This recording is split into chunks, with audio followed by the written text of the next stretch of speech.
नमस्कार। मैं राजेश श्री अरविंदो सोसाइटी की तरफ से आपका स्वागत करता हूं।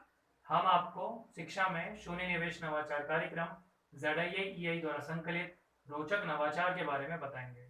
हम इनोवेटिव पाठशाला के अंतर्गत महाराष्ट्र की कक्षा 3 की EVS विषय की पुस्तक के पाठ 5 समय का बोध में शब्द सागर नवाचार का क्रियान्वयन इस वीडियो में हम देखेंगे। सबसे पहले प्रस्तुत पाठ समय का बोध के बारे में के सारांश के बारे में मैं आपको बताना चाहता हूँ। प्रस्तुत पाठ में बताया गया है कि जो समय की जानकारी है काल और समय मापक की जानकारी के ऊपर ही आधारित है। आइए हम बात करते हैं नवाचार की नवीनता के बारे में। प्रस्तुत पाठ को जब पढ़ाया जाता है तो उससे संबंधित जो विशेष शब्द आते हैं, जो कि काल और समय मापक से संबंधित शब्द आते हैं, तो उनसे संबंधित शब्दावली छात्रों से तैयार कराई जाती है और जिससे कि जो व्याकरण का कौशल है वह बेहतर हो पाता है, छात्र व्याकरण के कौशल में बेहतर हो पाते हैं। आइए हम बात करते हैं नवाचार के क्रियान्वयन के बारे में। नवाचार के क्रियान्वयन की बात की जाए तो जब प्रस्तुत पाठ को पढ़ाया जा रहा है तो छात्रों को बताया जाता है कि किस तरीके से समय की गणना, काल और समय काल मापन किस तरीके से किया जाता है। आइए हम बात करते हैं नवाचार के क्रियान्वयन की अवधि के बारे में। तो यह अवधि मात्र 20 मिनट की होती है। यदि बात की जाए पूर्व प्रबंधन की तो शिक्षकों को इसमें वास्तविक वस्तुएं उपयोग में लेनी होती हैं, जैसे कि एक रंगीन पेपर और एक छोटा बॉक्स। आइए हम बात करते हैं निर्देशों के बारे में। जो पाठ जब ये पाठ पढ़ाया जा रहा है समय का बोध, तो इसमें जो गतिविधि है और निर्माण की जो व्याख्या है वह पूर्व पहले से किया जाना आवश्यक है।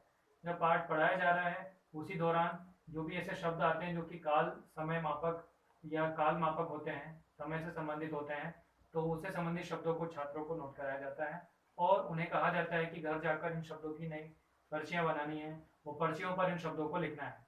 और जो पर्चियां जब शब्दों को लिखेंगे तो उससे संबंधित चित्रों का भी निर्माण छात्रों को करना है। अगले दिन सभी छात्र वे पर्चियां लेकर विद्यालय में आते हैं। उन पर्चियों को एक जगह पर एकत्रित कर लिया जाता है। इसके पश्चात शिक्षक छात्रों के समक्ष गत्ते का बॉक्स, छोटा बॉक्स रखते हैं, जिससे कि छात्र के सामने जो बॉक्स देखने के बाद उनमें जिज्ञासा पैदा होती है। तो शिक्षक पूछते हैं कि क्या आप हमें बता पाएंगे कि ये बॉक्स के साथ आज हम क्या करने वाले हैं। तो छात्र कहेंगे कि पता नहीं, या फिर कह सकते हैं खेल खेलने वाले हैं। तो शिक्षक कहेंगे बिल्कुल सही पहचान आपने, हम इससे खेल खेलने वाले हैं। कोई ऐसा छात्र है जो इसे सजाना चाहता है। जो भी छात्र रचनात्मक होते हैं वे आगे आते हैं और इसे सजाने में शिक्षक की मदद करते हैं। शिक्षक किसी एक छात्र को बुलाकर इस बॉक्स के ऊपर शब्द सागर लिखवा लेते हैं। इसके पश्चात वे जो पर्चियां थी वो इस बॉक्स के अंदर डाल दी जाती हैं। इसके पश्चात शिक्षक सभी विद्यार्थियों को शब्द सागर खेल के नियम बताते हैं। शिक्षक कहते हैं कि सभी छात्रों को एक एक कर कर आना होगा और इस बॉक्स में से एक पर्ची उठानी होगी और जो भी उस पर्ची में लिखा हुआ है उसे जोर से बोलना है और जोर से बोलने के बाद उसका वाक्य में प्रयोग करना है। इसके अतिरिक्त जो अनुशासन है वो बनाए रखना अत्यंत आवश्यक है और सभी की इसमें सम्मिलित होना आवश्यक है। आइए हम इसे उदाहरण के साथ समझते हैं कि किस तरीके से नवाचार क्रियान्वित किया जाता है।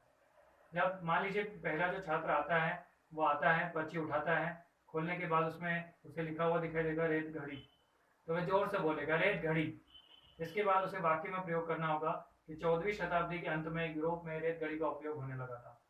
तो इस तरीके से एक एक करके सभी छात्र आते हैं और समय से संबंधित काल मापक और समय मापक से संबंधित जो जानकारी है उससे संबंधित जो शब्द हैं उसको पढ़कर और उनका वाक्य में प्रयोग करते हैं।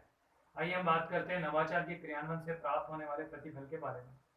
जो छात्र हैं वह बड़ों के समय, यानी कि जो उनके बड़े हैं घर में या फिर जो शिक्षक हैं उनके समय और वर्तमान समय में जो वस्तुएं हैं, जो जानकारियां हैं, उनमें अंतर कर पाते हैं और समझ पाते हैं कि समय कितना बदल चुका है।